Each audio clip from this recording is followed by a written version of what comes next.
La exposición a pantallas en su conjunto, en relación al ánimo, ansiedad, depresión y en relación al aprendizaje, hay una relación directa. ¿Hay manera de vivir en este mundo sin tener el circuito activado de dopamina y de recompensas? Los fichines que tenían principio y final, ganar, perder, puntos, hay niveles, es un círculo que nunca termina, tiende al infinito. El celular reemplaza un deporte, una actividad al aire libre, una actividad recreativa y una actividad social grupal. Es como que la pantalla está interfiriendo con la socialización de una manera patológica. ¿Cuáles son esas señales de alerta para advertir, che, esto es natural, normal y esto es una adicción? El suicidio llegás en algún grado de depresión y la depresión no es igual en niños que en adultos, en donde vos no ves a lo mejor un chico triste, ves un chico irritable. Las redes sociales muestran todo tal cual no es. La ciudad de Nueva York denunció las 5 principales empresas de redes sociales por los daños que estaban causando esas redes en los niños. Francia y España están en alerta con las tabacaleras por los vapeadores infantiles que han puesto en el mercado y que se utilizan en los patios de las escuelas, provocando ya una predisposición hacia la adicción, con sabores que le pueden gustar a cualquier chico, sabores a frutillas, a frambuesas, a cerezas.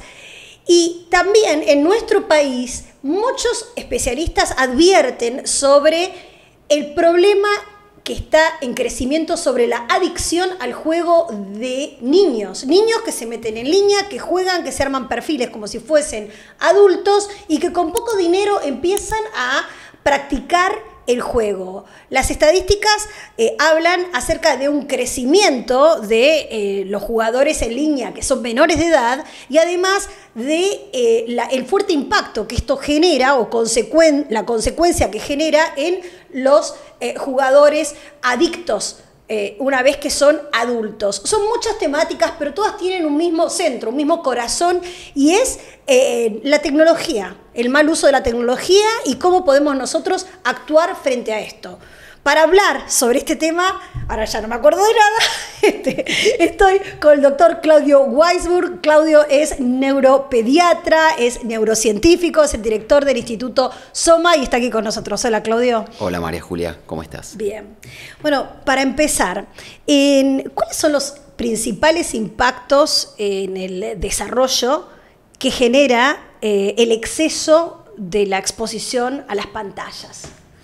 Bueno, el punto más importante de lo que me preguntás tiene que ver con cuando uno habla de adicción, es la dependencia a algo que no es necesariamente una sustancia como la mayoría de las personas asocian, y que eso empieza a impactar la calidad de vida y las actividades de vida que esa persona tiene afectada por la adicción o la necesidad. Y eso está en nuestro cerebro regido como una necesidad imperiosa y que la reina de esta necesidad pasa por un circuito de recompensa y de necesidad de tener que pasar por el mismo, y ahí la vedette es la dopamina, ¿no? La dopamina es como esa necesidad de tener que hacer una apuesta, de tener que estar pendiente de una notificación,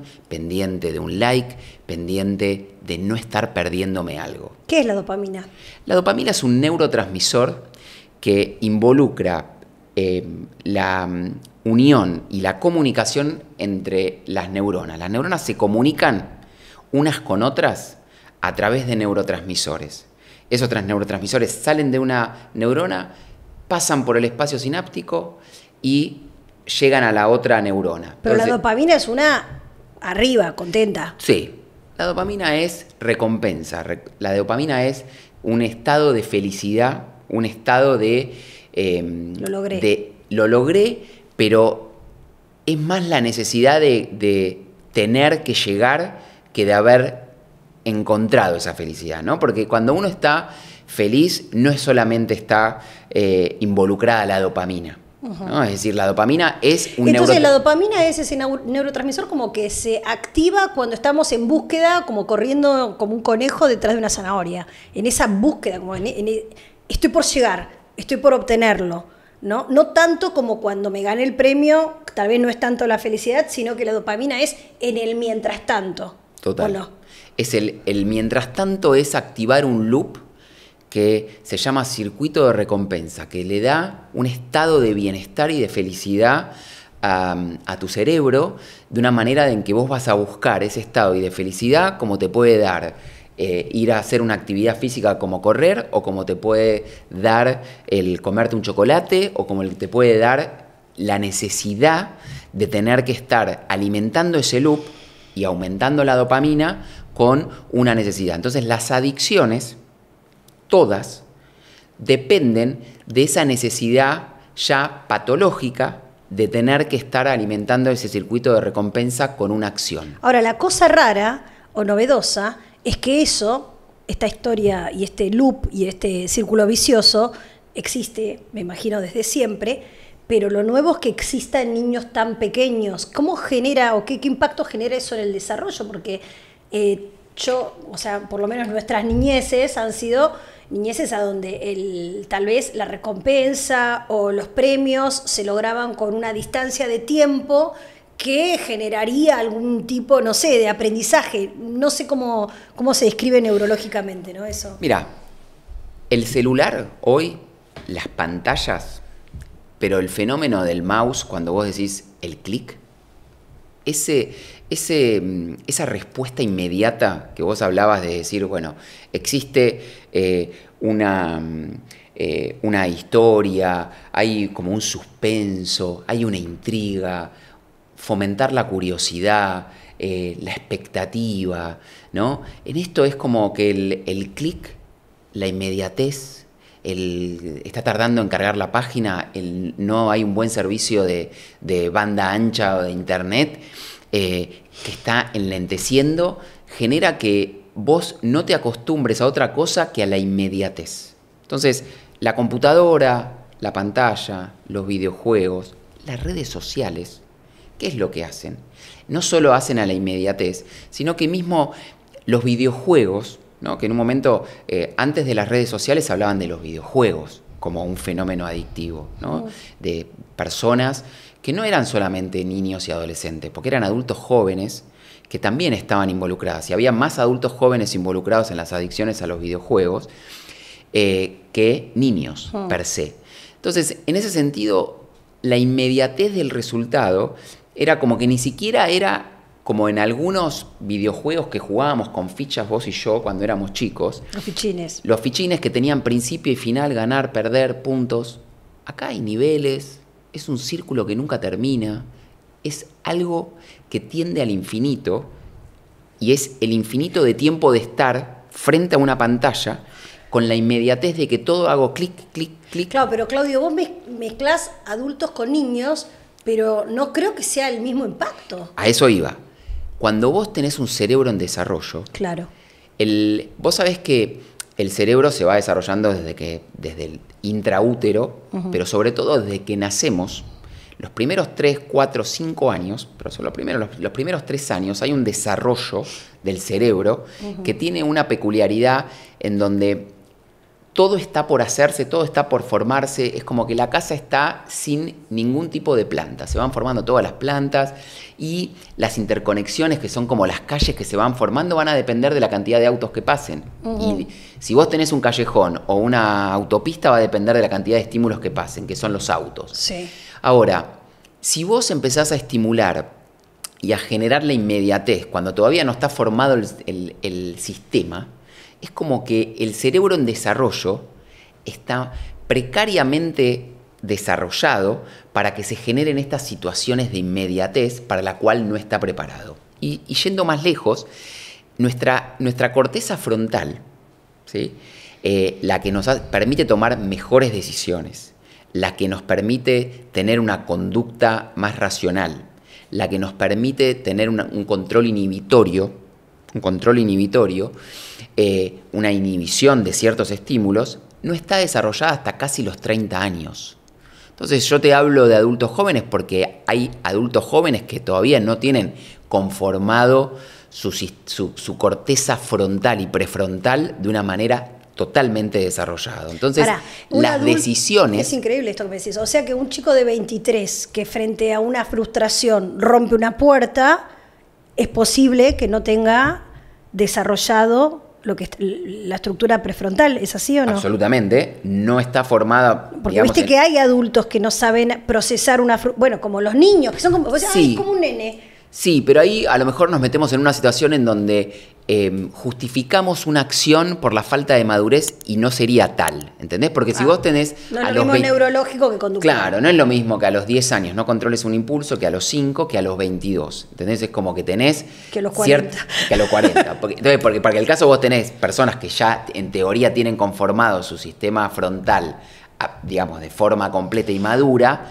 y sin embargo tienen conductas impulsivas o de un manejo de frustraciones que a lo mejor podés remontar a cómo cómo los padres enseñaron a los chicos a lidiar con las frustraciones. Ahora, otra vez estamos hablando de los adultos, pero todo comienza con la raíz. Para que esto suceda en la adultez, no se desarrolló la capacidad de tolerar la frustración y manejar la emoción en la temprana edad. Porque ese es el trabajo que hay que hacer y el motivo por el cual deberíamos alejar a nuestros hijos de las pantallas o limitar esos tiempos. Porque hay un desarrollo posible que no se genera o que está contrapuesto con el abuso de las pantallas. Lo que se contrapone en el desarrollo, sobre todo de la conducta, de la cognición social de los chicos, tiene que ver con que la crianza de los padres con los chicos cuando van creciendo y madurando es poder darles herramientas para que puedan enfrentarse a situaciones más o menos limítrofes o límites y poder lidiar con las frustraciones. Ahora, si vos no aprendiste de muy chiquito, digamos, muy chiquito? Bebés, es decir, un bebé que una mamá le da la mamadera antes de que tenga hambre o de que lo reclame, no está generando la demanda, no genera que llore, no genera que el alimento genere una satisfacción. Entonces, no se van generando los loops adecuados si yo te dejo llorar demasiado y no te consuelo, o si yo ni siquiera dejo que llores y te doy antes que me demandes. O sea que el pequeño niño desde bebé tiene que aprender que hay un proceso desde que siente que desea algo hasta que eso sucede, que consta de pasos. Absolutamente. Entre esos pasos no hay que romper nada, sería, ¿no? No. Como salud mental sería. Pero la pantalla lo rompe en ese sentido, ¿entendés? Porque la generación de vínculos no profundos, no constantes, todo de clic, todo rápido, todo de poca conexión. Es decir, la socialización inicial es muy importante. El cara a cara, el contacto, el alerta, la distinción. Los chicos aprenden mucho más en presencia que en la virtualidad y lo vimos en la pandemia. Más allá de todas las afectaciones de la salud mental, el aprendizaje y en la maduración cuenta se da mucho más en presencia que si yo me pongo auriculares para escuchar lo que vos tenés para decirme. Totalmente. O si te veo en una pantalla, como podía ser en su momento la televisión, o hoy aprender, digamos, en un celular. Y en los colegios, la virtualidad generó un aprendizaje subóptimo con respecto a la presencialidad. Claro, porque el aprendizaje finalmente es atravesar situaciones de las cuales experimentar algo como para aprender. O sea, y ese experimentar involucra el cuerpo y las relaciones entre padre e hijo o niños entre sí. Obvio. Y además, el experimentar es clave. La palabra experimentar, cuando uno tiene que vivir y atravesar por uno mismo un proceso de aprendizaje, experimentarlo en primera persona es la única manera de consolidar ciertos procesos. Es decir, si yo te cuento algo que vos no experimentás, yo te puedo contar cómo manejar. Claro. Pero si vos no te sentás en el auto, sea automático o manual, y estás en la experiencia, no lo experimentás, no lo aprendés. Lo mismo que si yo te dejo que puedas aprender a caminar o que puedas pararte o evito que lo hagas para que no te golpees. Pero justamente en ciertas caídas está el aprendizaje de qué hacer para que eso no pase. Claro, y además qué hacer cuando te caíste. Pero las pantallas afectan en parte del desarrollo porque, uno, tenés un cerebro inmaduro que no está preparado para recibir y estar constantemente en un circuito que todavía ni siquiera está maduro. Entonces eso genera que se afiance de una manera errática todo un sistema que lleva tiempo, que lleva un proceso que requiere de una calidad y de una presencialidad. En paternidad es laburo. La crianza es laburo. Y nadie te lo enseña en algún punto. No, es decir, no. Uno va experimentando, porque tu mamá te puede contar cómo es ser mamá. Pero hasta que vos no sos mamá. Claro, lo que pasa es que las maternidades modernas o posmodernas, como las actuales, están las dos posibilidades. Laburar de padre o dejarle todos los dispositivos al niño disponibles y sacártelo de encima, ¿no? Hay padres que no dialogan con los chicos, que dicen, bueno, ay, está mal, no sé qué le pasa, pero no le dice al nene, chica, ¿qué pasó? ¿Por qué llora? O sea, es como que no hay un diálogo, como si no hay un diálogo personal, como tal vez nosotros teníamos con nuestros padres. Lo que pasa es que yo creo que hay como un cambio de paradigma en la crianza, digamos, y también en cómo las generaciones actuales requieren la demanda. Y la palabra aburrirse en un millennial, ¿no? Los que nacieron hasta el 2004, sí. O en los centennial, digamos, de ahora, el aburrimiento tiene una inmediatez también, en donde no pueden pasar tiempo sin estar haciendo algo. Entonces las vacaciones, los sábados... ¿No pueden? No, pueden. Pueden, pero se acostumbran. El cerebro es un órgano que depende del hábito. Entonces, un hábito genera una repetición de ciertas rutinas que automatizan ciertos procesos en nuestro cerebro y después hacen que nosotros tengamos una parte de nuestro cerebro que pueda ir en automático y una parte que requiere más demanda, más combustible, más necesidad de ponerle conciencia y no una parte donde va en automático y gasta poco combustible. Entonces necesitamos automatizar procesos de los cuales no pensamos. Y desde que nos levantamos hasta que nos vamos a dormir, un niño y un adulto tenemos muchas acciones que hacemos en automático y muchas que hacemos de manera más consciente. Se va perdiendo lo que haces consciente y se va ganando lo que vas haciendo en automático, en sin pensar. Se va generando una falta de poder estar mirando a otro. Entonces, cuando hay dos chicos jugando con una tableta y estando al lado, nos afecta la socialización, afecta el intercambio, afectan los vínculos y afecta la cognición social y el desarrollo de esa cognición social muy primaria o en etapas actuales. Ahora, vos decís, entonces a los chicos no tienen que usar tabletas, o la Asociación Americana de Pediatría dice, menos de 2 años no tienen que estar expuestos a ningún tipo de pantalla, pero eso tampoco es real y tiene que ver mucho más con lo que vos decías al principio, de decir, no, hay que hacer un uso con restricciones de los tiempos en que los chicos tienen que estar expuestos. Hasta los 2 años cualquier padre puede no darle una tableta, porque no se te escapa el pibe, no te habla, no te dice barbaridades, o sea, no es irreal. O sea, un bebé hasta los 2 años perfectamente puede estar sin mirar televisión, le pones música. Es como, no sé, yo trabajando lo hice. No sé, que cuando me iba a trabajar le ponían la tele a full. No, pero yo creo que también hay mucho en mi generación de padres, o más jóvenes todavía también, como que le damos un superpoder al celular y al iPad como si nosotros no tuviésemos nada que hacer frente a ellos. Y es verdad que en competencia tableta mamá me quedo con la tableta, pero ¿alguna vez nos pusimos en la carrera o preferimos que no? No, no me jodas. Toma. Bueno, pero eso es lo que yo te estoy diciendo. Eso es la tableta o el celular de hoy es un chupete cibernético, es un pacifier, ¿no? En inglés es la forma de tranquilizar. Entonces, también depende de cómo vos acostumbrás desde muy chiquito. Y en esto vuelvo al experimentar esto.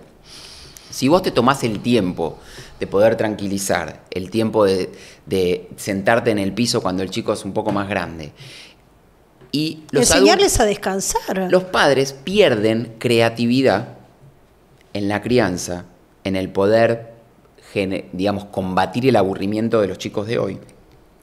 Porque también dan por vencida la batalla muchas veces rápidamente y le doy el celular. Ahora, en la práctica cotidiana, ¿qué ves?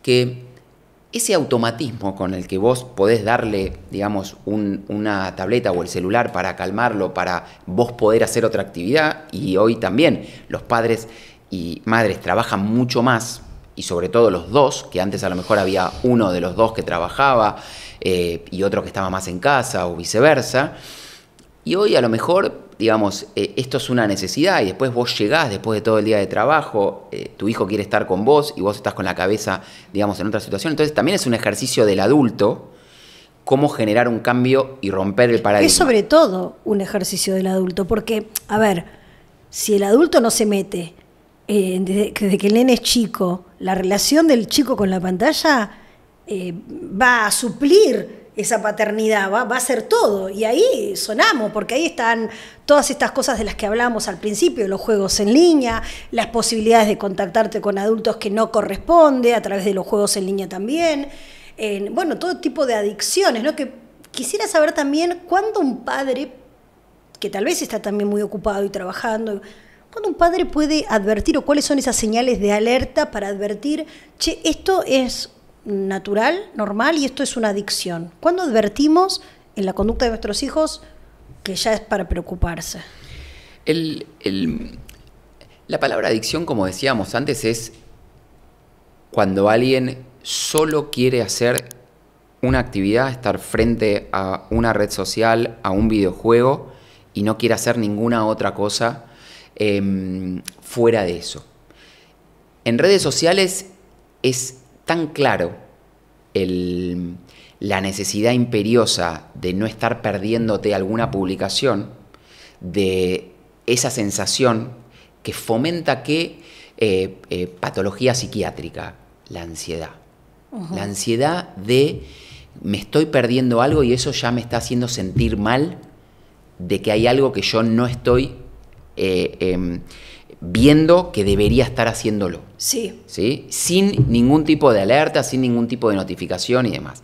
Entonces, los chicos cambian su estado anímico y yo tengo que notar como papá, como mamá, cambios en el ánimo con respecto a mi hijo antes. No puedo compararlo y decir mi hijo es irritable si siempre lo fue. Es decir, chicos que empiezan a cambiar. Como si no es el mismo. No es el mismo. ¿Por qué?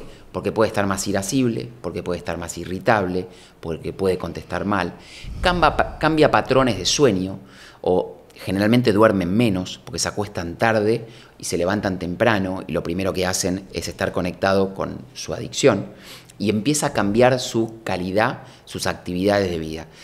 Si hacían un deporte, empiezan a dejar de ir al entrenamiento, empiezan a dejar de concurrir, empiezan a dejar de frecuentar amigos, es decir, que afecta la socialización, afecta las actividades de vida diaria, algunos cambios no de dejan ánimo. De ver amigos porque están todos conectados. Los Exacto. meten en una casa todos los chicos con los iPads, digamos. Sí, pero digamos, y depende de las edades, ¿no? Porque es mucho más fácil en algún punto, pero atenta contra el normal desarrollo digamos, del cerebro, pero sobre todo de ciertas áreas, porque vos decís, ¿hay algunas áreas que se estimulan con las pantallas, con los videojuegos? Sí, hay algunas áreas, ejecutivamente hablando, que se estimulan. No es que vos tenés cero estímulo frente a, pero lo que generás es esta situación de el sinfín, ¿no? Vos, el tiempo es infinito. Entonces, por parte de los padres tiene que estar, digamos, ponerle un tiempo.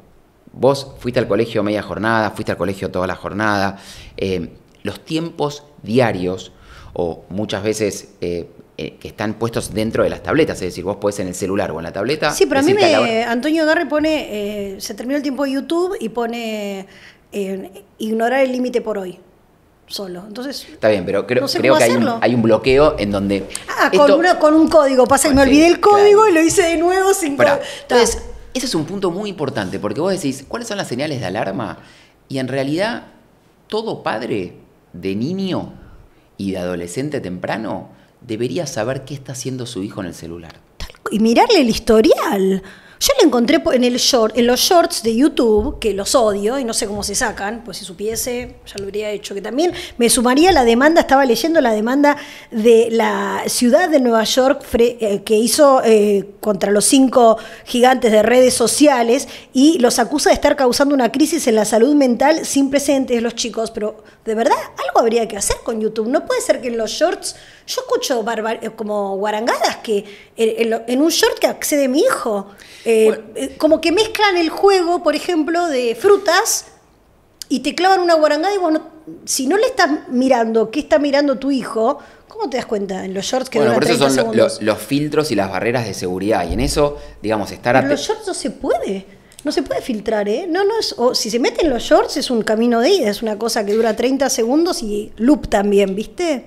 Lo que pasa es que el punto de la demanda de la ciudad de Nueva York contra las grandes empresas de redes sociales tiene que ver cómo afecta, y sobre todo, ellos no lo ponen con todo, porque lo podrían poner con todos, pero lo ponen con niños y adolescentes, o sobre todo con niños y adolescentes, porque genera y fomentan ansiedad, depresión, insomnio y situaciones que generan, sobre todo la depresión, y cuando estuvo el Mark Zuckerberg en el Senado de Estados Unidos, uno de los dueños. Uno de los senadores es como que tiene a los familiares digamos, a los padres de hijos que se suicidaron. Y le pidió perdón. Pero como que el suicidio llegás en algún grado de depresión, y la depresión no es igual en niños que en adultos. Justamente hay una diferencia enorme en donde vos no ves a lo mejor un chico triste, ves un chico irritable. Es muy importante saber esto que está diciendo el doctor, porque cuando uno trata de decodificar qué es lo que le está pasando a un hijo que nació en esta era sobre todo, tiene que saber de qué manera darse cuenta qué es lo que tiene, ¿no? Y sobre todo los padres que observan poco a sus hijos.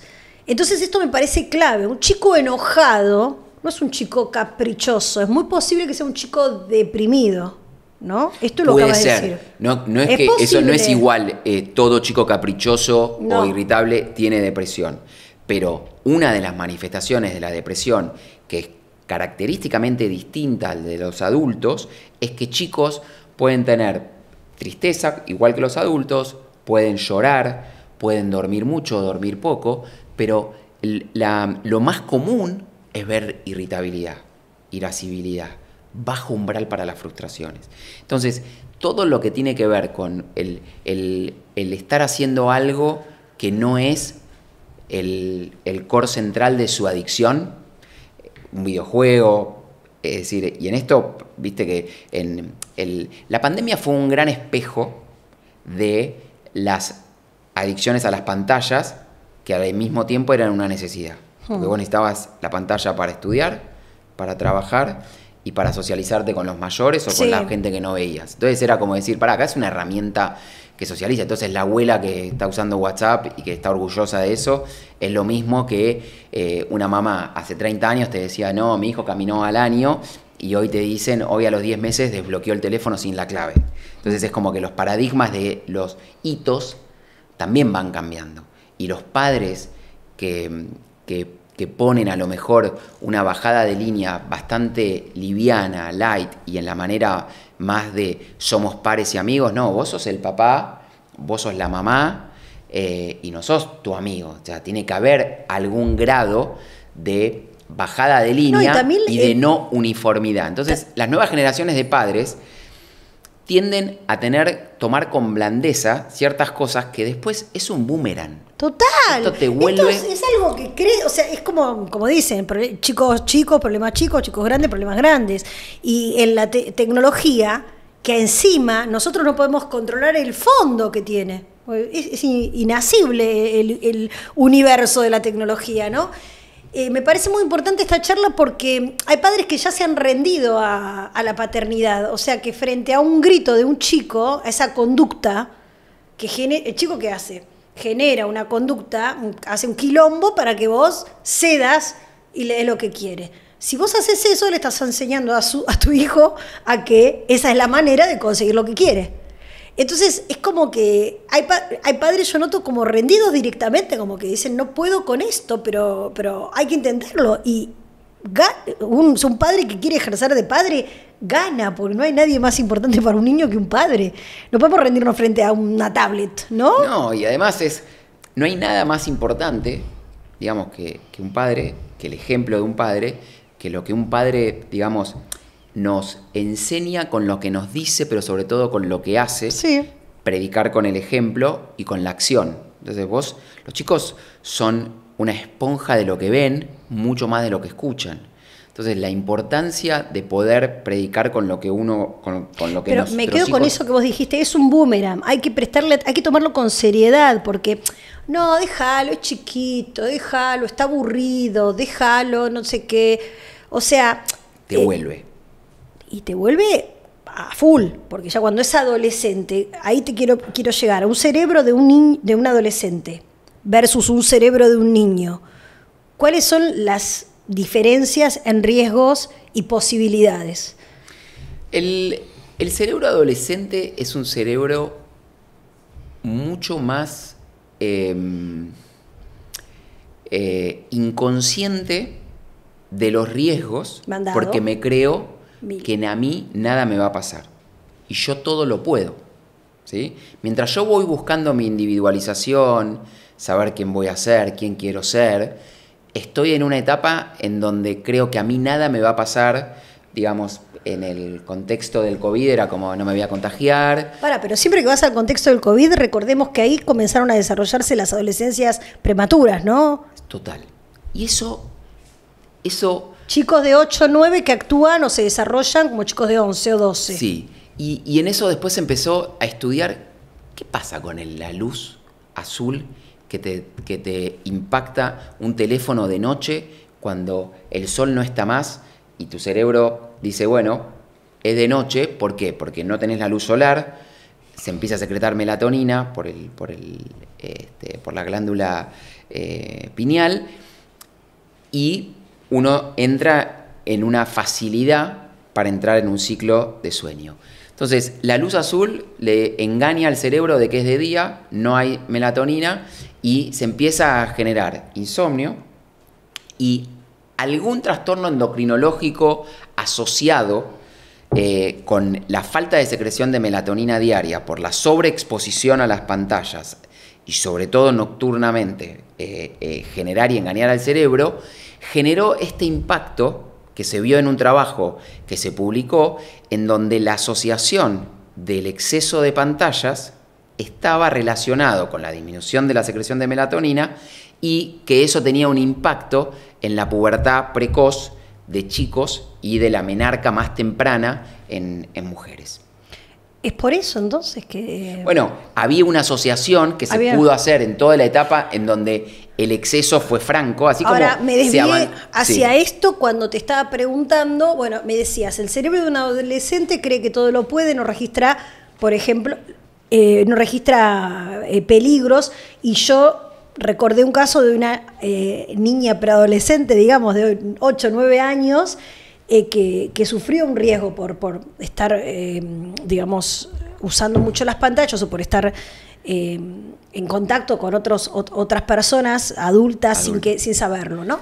Entonces, por eso lo decía, digo, cuando pensamos en el cerebro que no ve riesgo, a veces son adolescentes, de los que creemos nosotros que son adolescentes, a veces son chicos de 9 o 10 años, que se mandan y se creen y actúan como un adolescente, ¿no? Absolutamente. Y de hecho, viste como los padres y madres de chicos de 7, 8, 9, 10 años que no tienen ningún tipo de desarrollo puberal, pero tienen actitudes de adolescente. Sí. Dicen, no, está preadolescente, mi hijo, no sabes cómo me contesta y hace cosas de adolescente. Y ciertamente es como que hay un adelanto en las actitudes, ¿no? Como que los chicos... Pero eso porque nunca lo frenan. Bueno, nunca lo frenan y hoy los chicos demandan mucho más a edades más tempranas de lo que antes demandaban chicos más grandes. Pero volviendo... ¿Pero no es por lo mismo?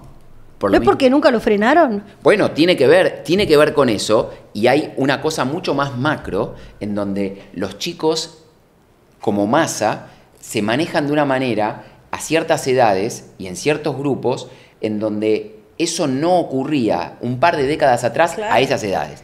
Pero el adolescente, volviendo al cerebro adolescente, el cerebro adolescente tiene esta prepotencia de que voy a lograr todo y a mí no me va a pasar nada. Y al mismo tiempo tenemos que unir con esta situación en donde el cerebro no está desarrollado en la toma de decisiones, en la ejecución, en el control inhibitorio de una manera completa. Mucho menos lo está en un preadolescente, pero el adolescente cree estar así y está absolutamente lejano de tener la manera eficiente y eficaz de tomar decisiones racionales y con un control inhibitorio o un bajo nivel de impulsividad. Y eso te lleva a cliquear de todas las maneras que puedas verlo. Cliquear en una red social, estar pendiente de eso, estar ansioso de eso, tener el FOMO de que me estoy perdiendo algo, como entrar en una del tercer punto que habías mencionado, que tiene que ver con las apuestas online de chicos, muy chicos. ¿Pero por qué? Porque tienen la facilidad y porque hay una falta de restricción de que un chico de 9 años pueda hacer una apuesta por el partido de River Boca del domingo o por quién va a meter un doble en un partido de básquet. Perfiles falsos. Por eso yo creo que es fundamental para los padres que tomarnos el trabajo de revisar qué están mirando los pibes. Pero hace 30 años, ¿cómo podías hacer una apuesta? ¿Cómo podía hacer un chico de 9 años? Ir a un kiosco, no podía. Por eso, había apuestas ilegales que iban solo mayores, o tenías apuestas, digamos, como podía ser un pronóstico, el PRODE, que era un pronóstico que vos podías en definitiva era poner plata para un pronóstico deportivo, eso era el PRODE. Ahora, la facilidad con la que vos... ¿PRODE es pronóstico deportivo? Sí. Entonces vos decís, el pronóstico deportivo del fin de semana era, digamos, cómo iba a salir el resultado, digamos, de los partidos de fútbol. Y vos ponías plata para eso, vos estabas apostando. Si ibas a un casino, tenías que ser mayor de 18 años, y apostabas plata. Entonces, la facilidad con la que vos en un clic en el celular, un chico de 9, 10, 11, 12... entra en esto, generó situaciones en donde lo que empezaba como un juego, tomado como un juego, se transformaba en un problema serio, en donde terminaban pidiendo plata prestada, donde terminaban con prestamistas peligrosos, ¿no? Es decir, chicos, adolescentes de secundario que fueron llegando a situaciones en donde tuvieron que tomar y pedir plata a prestamistas de los que te vienen a apurar o los que te pueden dar una amenaza, digamos, de muerte por no devolver la plata que pediste prestada. Es decir, metiéndose chicos en cosas 100% de grandes y todo al alcance de un clic con una facilidad inusitada. Estaba pensando que esto que estamos hablando acá, tranquilamente en Bordel Periodismo, lo conocen a full las marcas. Y por esto también el escándalo que hay en España y en Francia con las tabacaleras por este nuevo vapeador. ¿No? Seguimos hablando de adicciones, pero de cómo este funcionamiento de la dopamina y el cerebro y la recompensa es utilizado por las grandes empresas en búsqueda, o sea, sin responsabilidad social, y en búsqueda, obviamente, de mayores ganancias y futuros clientes, ¿no? Sí, yo, digamos, escucho, leo una noticia como esta y me quedo, inclusive, por más de estar, digamos, acostumbrado a escuchar y recibir consultas de chicos con problemas de grandes, pero que son los actuales. Es decir, escuchar que haya una empresa, no solo que haya una empresa no sería tanto el problema, sino que haya países o que la Comunidad Europea o que un país en España, en Europa pueda autorizar a que alguien venda algo para un menor y encima apuntar con cosas de dibujitos animados o de frutas o de algo que parece atractivo o que parece un chupetín y estar con un chico de 9, apuntar a un target de 9, 10 años para un vape, me parece tremendo desde el punto de vista de la legislación, que no se prohíba antes de que puedan hacer una nota de eso. Total. Porque no lo podrían hacer para los de 18. Es peligroso para los mayores. Tiene un fenómeno adictivo, porque el vape, como vos decías, le ponen sabores, entonces te genera un fenómeno adictivo de necesidad mucho mayor que la nicotina del cigarrillo. Entonces es como decir, bueno, sí, pero la nicotina del cigarrillo genera una adicción donde la nicotina es un neurotransmisor que genera la necesidad, es decir, cuando vos fumás, tenés la necesidad de fumar cada vez más. Entonces, el que dice que fuma 1 o 2, en cualquier momento fuma 20 y no puede dejar de fumar. Y no puede dejar, no es de fumar, sino es la necesidad que tu cerebro tiene de la nicotina. Pero que también la nicotina termina activando el circuito de recompensa adictivo de la dopamina. Ahora, ¿hay manera de vivir en este mundo sin tener el circuito activado de dopamina y de recompensas? ¿Hay manera? Hablemos de los niños y adolescentes, ¿no? Por ejemplo, porque los adultos sabemos, ¿no? Maneras alternativas de poder manejar ansiedad y además tenemos tenemos la ventaja de no haber, bueno, nosotros dos, pero los de 30 no, de no haber nacido en un mundo donde había este tipo de dispositivos, ¿no? Nosotros no nacimos con la computadora, había 4 canales, o sea, tenemos esa ventaja, sabemos lo que es embolarnos, o sea, de alguna manera. Sabemos la búsqueda, o sea, ¿cuál era tu búsqueda de explorador? En vez de ir a Google, ¿a dónde iba? Yo iba a la biblioteca a buscar un libro, no tenía una, ¿entendés? Sí. Entonces, bueno, está bien, hoy es más fácil, pero hoy es al revés, hoy hay tanta información que tenés que saber cómo filtrar la información y tenés que saber cómo filtrar a lo que exponés a los menores y a lo que los cerebros de esos menores están listos y capacitados para a diferentes edades. Entonces, esto me parece que Claro, pero ¿cómo filtrás el acceso? A mí me parece horrible YouTube libre. Porque, por ejemplo, vos podés elegir un montón de cuentos que a su vez se han hecho cortos cinematográficos o cuentos que se cuentan de todo. De ese cuento podés sacar una canción, de esa canción te podés ir a Spotify, de ese Spotify te podés ir a cómo se arma una melodía, de ahí te podés ir a, qué sé yo, dónde nació ese que la canta con el Google Earth, no sé, pero el adulto. Ahora, un niño buceando el mundo del YouTube va a terminar en la recompensa, va a terminar en el short o va a terminar en el jueguito que le ponen en el anuncio. Y te va a pedir que le compre más jueguitos y más jueguitos. O sea, eso no sé cómo se logra, porque de verdad es como inmanejable, ¿no? Un poco. Nosotros hace 10 años hablábamos de los videojuegos, ¿no? Aliados, enemigos. Sí. ¿Te acordás que vos decías que hasta menos o hasta los 8 no se podía usar? ¿Cuál era el que porque por ejemplo, usaba todo el mundo? ¿Cómo era? El GTA, el Fortnite. Digamos, son juegos violentos y es como lo que iba a decir, no están aptos para los chicos de la edad que los juegan.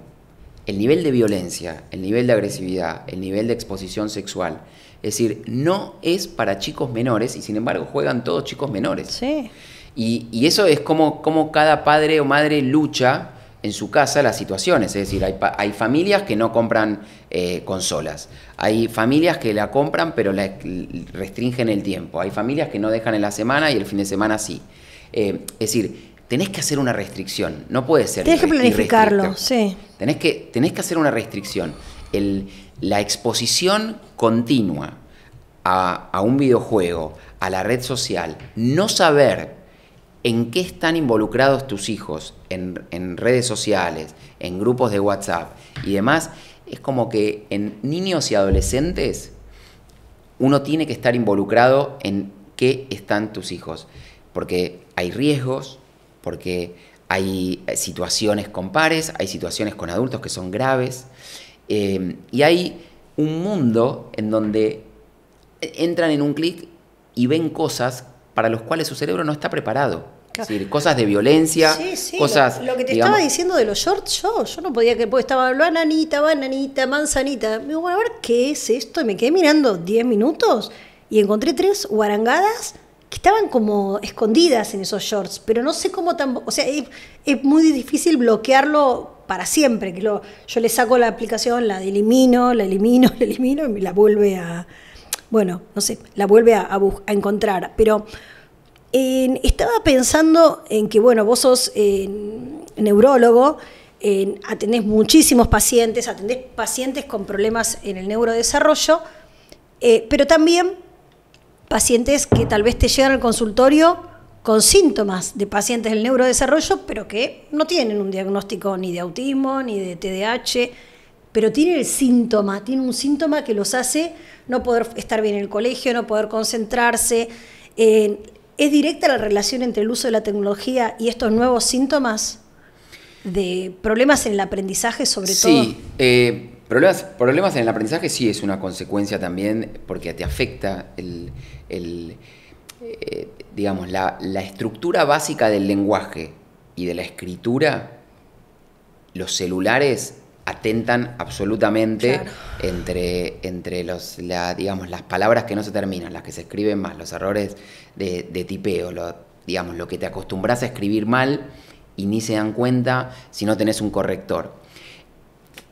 La exposición a pantallas en su conjunto, en relación al ánimo, ansiedad, depresión, y en relación al aprendizaje hay una relación directa. Y vuelvo a la pospandemia, en donde chicos y adolescentes que tenían alguna historia de problemas de salud mental previos, y muchos que no, adquirieron situaciones de tener que abandonar el colegio, de entrar en cuadros depresivos graves, y muchas veces tuvieron que ver situaciones de bullying en adolescentes, y el ciberacoso es, digamos, no necesariamente el peligro de un adulto, sino el de propios pares, en donde un grupo, digamos, antes había un chivo expiatorio, le pasaba de todo y quedaba en un recreo, quedaba en un aula, quedaba en un transporte escolar. Hoy eso pasa ahí, alguien lo está filmando, después lo está subiendo, entonces es como que si te pegaron, te están pegando con cada visualización que tiene lo que acaban de ver. Entonces el que pega, el que filma, el que sube, el que reproduce, el que reenvía, también forma parte, casi cómplice, de lo que hizo el primero, con diferente nivel de gravedad, pero pasa. Entonces la situación en la que están expuestos chicos y adolescentes en el ciberespacio es muy grande. Y una foto que se viraliza de una parte íntima de un adolescente, de un chico, sea que lo generó un adulto con un perfil falso o de un par, muchas veces genera una afectación de la persona, y he visto situaciones de depresión y de ansiedad graves por situaciones de bullying y de ciberbullying. Y yo creo que parte de la consecuencia y la pandemia de salud mental que vimos en la práctica cotidiana, y hoy psiquiatras, digamos, están en una situación de una sobrecarga de una población que es mayor a la que se veían antes. No es que antes no había ansiedad, antes no había depresión, antes no había problemas para dormir. Siempre existió, pero aumentó mucho. ¿Y hay más gente, más chicos medicados? ¿Medicados en qué sentido? Y medicados por psiquiatras. Sí. Debido a todos estos síntomas. Porque no es lo mismo una depresión leve que un chico que planea un suicidio, no sé. Sí, obvio. Y cuando existe riesgo de la integridad física... para terceros. Digamos, para terceros, obviamente que eso es importante. Ahora, Claudio, en todo lo que hablamos, ¿no? Y también en la vida misma, pareciera, bueno, los chicos hacen esto, los chicos son así, ¿no? Pero nosotros, según tu experiencia y según lo que sabés de cómo se desarrolla el cerebro, ¿los padres tenemos el poder de intervenir en esto, de intervenir de una manera efectiva y positiva? Ya sea para evitar el bullying, para evitar el abuso de la tecnología, para mejorar las relaciones intersociales, porque digo, un chico que está todo el día con una tablet enfrente no sabe lidiar con un otro también, ¿no? Total. Mira, María Julia, yo creo que en esto la clave, sí, si querés, me parece, es cuando vos tenés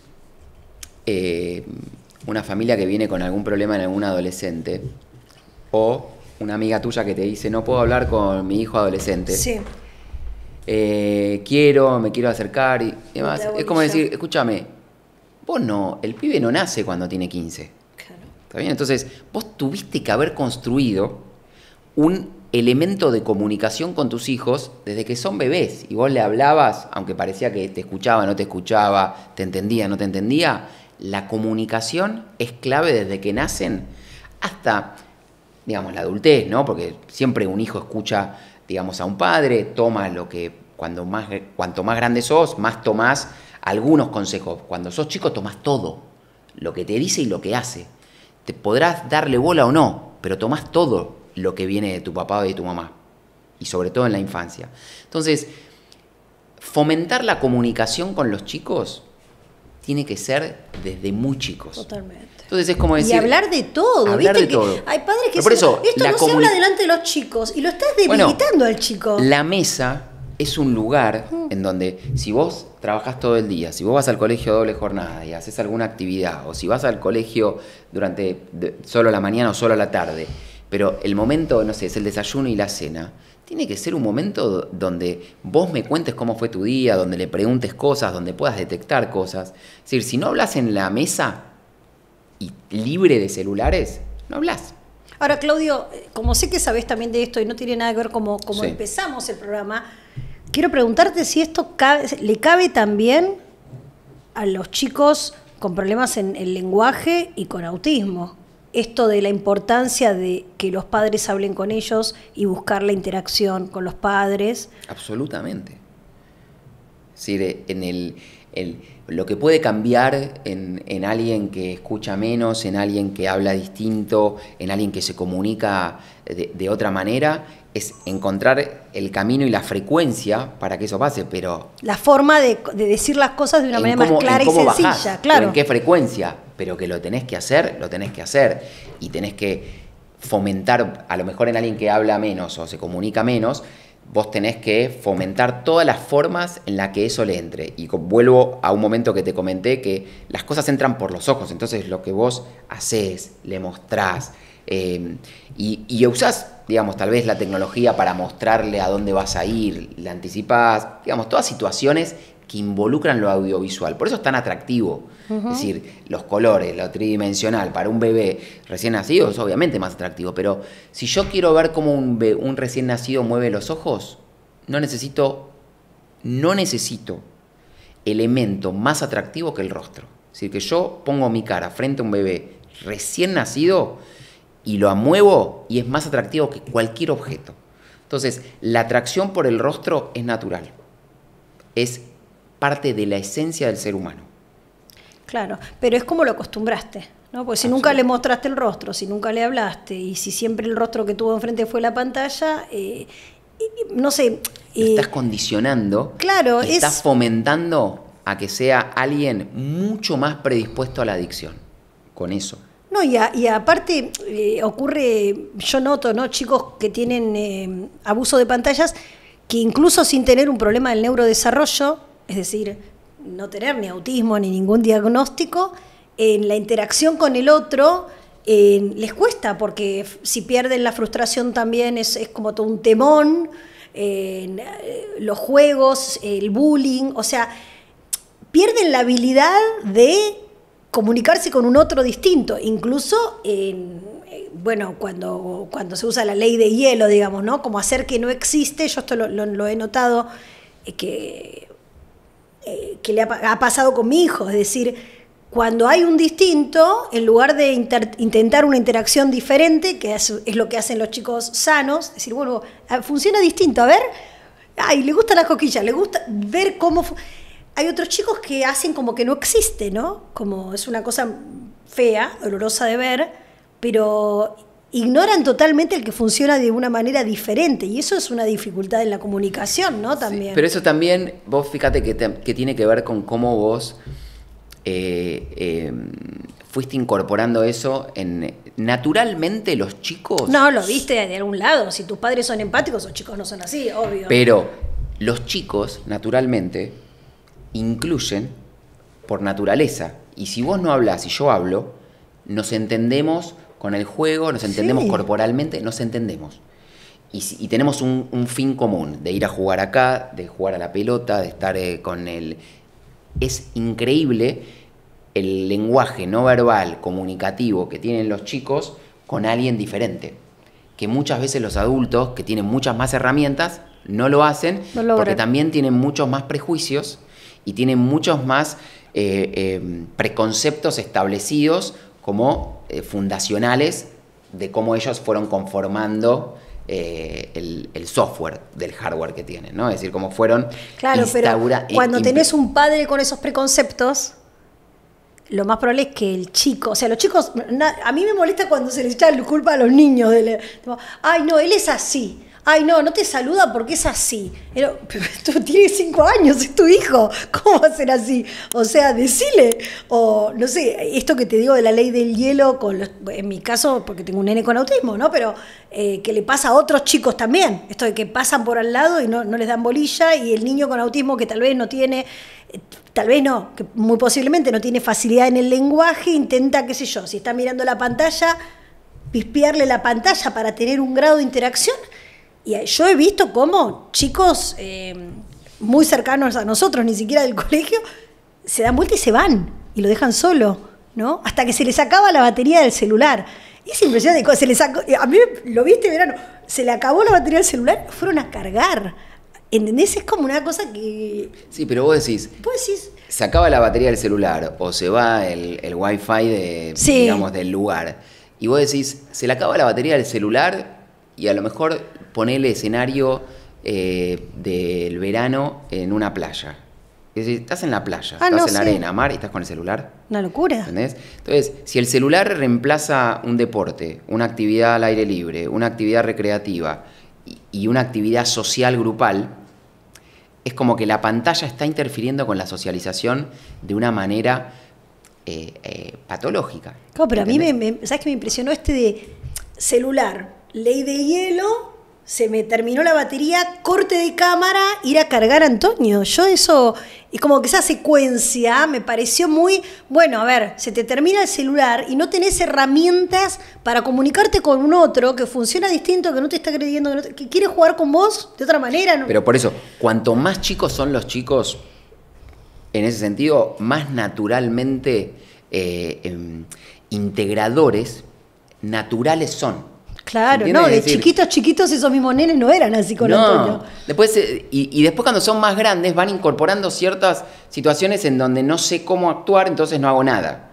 ¿Entendés? Y cosa que le pasa a muchos adultos que como no saben cómo, se mantienen, digamos, alejados porque piensan que no me va a contestar. Porque no saben qué decir, pero vos, pensemos todos, cualquiera que nos está mirando, ¿cuánto valoramos si tenemos a nuestros padres vivos o no? ¿Cuánto valoramos o cuánto nos tranquiliza que nuestro viejo o nuestra vieja nos diga alguna opinión sobre algo, alguna decisión que tenemos que tomar? Mira, yo creo que tenés que hacer esto.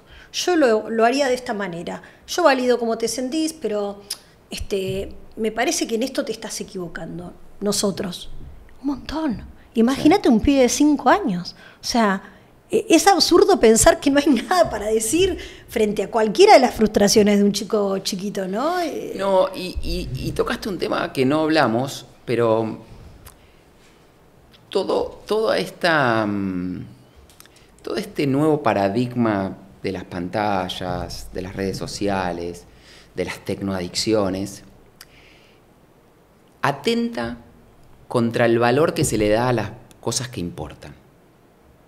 Entonces es como decir, ¿cuál es el verdadero valor de la familia, de lo que tenés, de estar juntos, de a quién tenés, de tus padres, si están vivos? Es decir, ese valor muchas veces queda como en el automático, diluido. No queda diluido. Y en esto es como decir, bueno, el bienestar, la felicidad, en definitiva es, ¿cuál es tu expectativa y cuál es la realidad?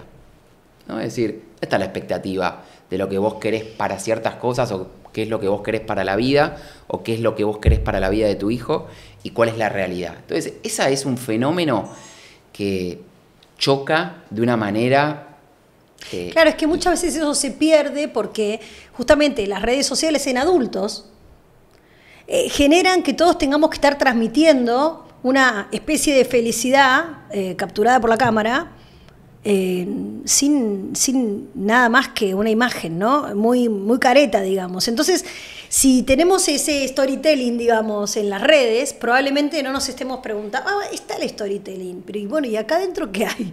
Y acá estamos nosotros mirándonos o diciéndonos algo, ¿no? Sí, pero, por ejemplo, vos, digamos, has publicado aspectos de logros y has publicado situaciones que te frustran. O en algún espacio público lo cuento. O de transporte, digamos, lo contás. En general, la media, ¿qué hace? Solo cuenta las cosas lindas y, en general, las redes sociales muestran todo tal cual no es. Tal cual. Entonces, es como decir, vos ves algo que decís, qué linda la vida de... Y en realidad esa vida es cuando se apaga la cámara, otra historia. Total. Entonces es como decir, más allá de que el jardín del vecino siempre es más verde, en las redes sociales es eso, es como siempre ver en el otro lo que te falta, no valorar lo que tenés y en definitiva estar viendo algo que es generalmente falso, porque estás viendo algo que es tal cual no es. Ilusión. Voy a contar una pequeña anécdota. Sí. Porque me gustó la charla, por eso la hicimos más larga. Y en el marco de esto que vos decís, ¿viste? Contar las buenas y las malas, ¿no? Yo publiqué hace, no sé, como un mes ya, cuando Antonio me empezó a echar de todos los lugares, ¿viste? ¿Cuándo qué? Echar. Sí. O sea, quería estar con el papá, lo mejor que le pasó en la vida es el papá, y yo tenía que irme a trabajar de periodista. En cualquier lugar de vacación, me tenía que rajar de periodista. ¿Por qué? Claro, ¿viste? Que me vaya yo era celular libre, pizza libre, coca libre, bueno... Yo primero, jaja, qué gracioso, jaja, hasta que me enojé. Esta semana pasada dije, basta, no lucho más contra el celular. ¿Querés el celular a las 8? Yo no pongo más oposición, ¿no? Y me pasó algo muy lindo, que es que vino con el caballo cansado, ¿no? El sueño de la toda madre. O sea, estuvo con el papá, digamos, desbordado de todo lo que quiso. Hoy que día jueves... Bueno, esto pasó de lunes a jueves, más o menos. Se durmió a la hora que quiso. Todos, ay, cómo me quiere a mí más que a vos. Todo, bueno, todo el zaraza era toda la tensión familiar. Y ayer ya agotado, volvimos a nuestra rutina de dormir en su habitación no hay televisión, no hay nada, el celular solamente ponemos sonido de pajaritos o un cuento. Y yo pensé, qué importante haber estado los primeros, no sé, bueno, tiene 8, casi 8, bueno, sí, toda la vida, hasta los 7, haciendo esta rutina, porque por más que él un día no me aguante más, después finalmente su propia naturaleza lo va a llevar a eso que le enseñé, que se calma respirando, que a la noche no se prende la tele, o sea, como que sola su naturaleza casi va a ir a buscar eso que cultivé tantos años, ¿no? Porque si uno dice, bueno, medio al pedo, porque después... todo te vence, qué sé yo. No, porque es como, a lo mejor hoy el agradecimiento digamos, el agradecimiento a lo mejor no capaz está que no hoy. me dura hoy a la noche, ya está, me echa de nuevo, claro, no sé. Pero el agradecimiento llega, tal vez, digamos, visto con la perspectiva del tiempo. Entonces es como decir, si te va a agradecer, te va a agradecer pasado el tiempo. Y siempre es como que... Así como muchas cosas nosotros agradecemos a nuestros padres. No me agradeció nada, no, me pidió que lo duerma. Y me dijo... No, yo te quiero decir que todo ese esfuerzo, sí, ese trabajo, esa crianza, ese modelaje y ese luchar contra el automático y contra lo más fácil que es darle, porque es más fácil siempre dar claro, que quitar. Es más fácil tiempo ilimitado que restringir. Hasta ahí, ¿no? Ahí esa es otra discusión que tengo siempre con Ari. O sea, es más fácil dejar que todo suceda, pero cuando después tenés que lidiar con las consecuencias con un pibe grande, y yo no sé si es más fácil. Y por eso, ahí voy. Es agotador al principio, pero después el pibe solo sabe que se calma así, que se respira así, que se hace esto así, y que cuando mamá te pide el celular, se lo das. Pero es el adolescente que los padres dicen, no puedo hablar con él. Bueno, pero cuando era chico, ¿hablabas? Porque no es que de un día para el otro vas a empezar a hablar porque es adolescente. O lo escuchabas porque capaz que él te decía, me pasa esto, y vos te quedabas en el molde. Por eso, no naciste con 15. Entonces, claro, hay toda una historia que uno tiene que ir construyendo día a día. Entonces, y en esto, la comunicación, el vincularse, el interesarse, el preguntar, el estar atrás, que por momentos puede resultar pesado, por momentos puede resultar invasivo cuando van creciendo. Y al principio en los casos de autismo frustrante, porque vos pensás que estás hablando con alguien que no sabe si te entiende o no te entiende. Entonces, ¿qué hago? Hablo, sí, total es lo mismo, porque está mirando para otro lado. Porque pero cuando no te das cuenta que te escucha. Pero pasaron ya, no sé, 5 años, 4 años. Cuando te das cuenta que te entiende, o que te entiende lo que le decís y que entiende lo que le mostrás, Sí. que entiende la situación, que sabés lo que le gusta, que sabés lo que le atrae. Es decir, que tiene preferencias, que tiene el padre, la preferencia y la pizza. Todo va cambiando, todo va cambiando. Y que eso va fluctuando, digamos, a través del tiempo. Bueno, ayer por lo menos cuando le dije si me extrañaba me dijo que sí, pero veremos. La historia está inconclusa. Gracias, Claudio. A vos, un placer. Suscríbanse a nuestro canal, esto es Border Periodismo y acá van a encontrar Border Sessions, Chat de Mamis y los nuevos programas que tenemos para nuestra programación del 2024.